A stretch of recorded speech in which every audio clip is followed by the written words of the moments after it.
Mm, yeah, this is a really important topic for me, and I was so glad when we agreed for the film to have some of these narratives. For me, I grew up alongside my river, my awa, which is called Mangatawa, and I was able to swim in this river every day. Like, kids just love water. We all need water. It's the life force. We all know this. But for me, it was kind of my recreational go-to as a child.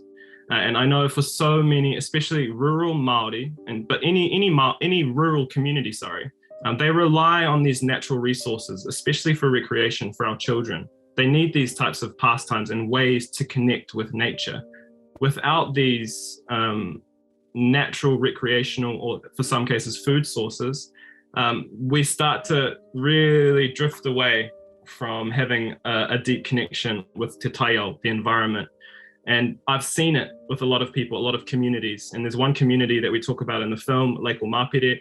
The community based around that lake, which is called the food basket of Ngapuhi. The destruction of that lake, the degradation of that lake because of colonial industries. First, they came in and cleared down all the trees, then they covered the landscape in farms, has led to the neighboring towns around this lake essentially becoming a ghost town.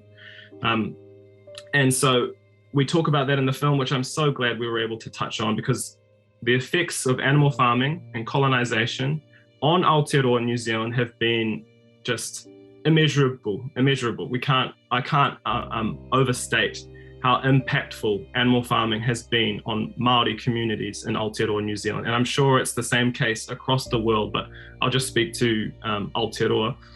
And so, yes, it's in the film, and I'm really hoping, and I believe they will resonate with this message that we're putting in the film. Because at the moment, the dairy industry is seen as a kind of like hero character in our society. It's seen as the backbone of the economy. And I'm hoping in the film, this will give people strength and information and clarity and the ability to question this kind of hero status that the dairy industry currently has. And not only in our health statistics, for example, our health guidelines, Māori, just like all other people, are encouraged to consume dairy products, even though we have higher rates of lactose intolerance than non-Māori.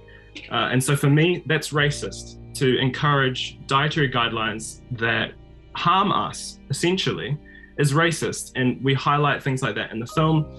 And yes, this topic, of course, means the world to me. And I really do hope that it's the right nerve.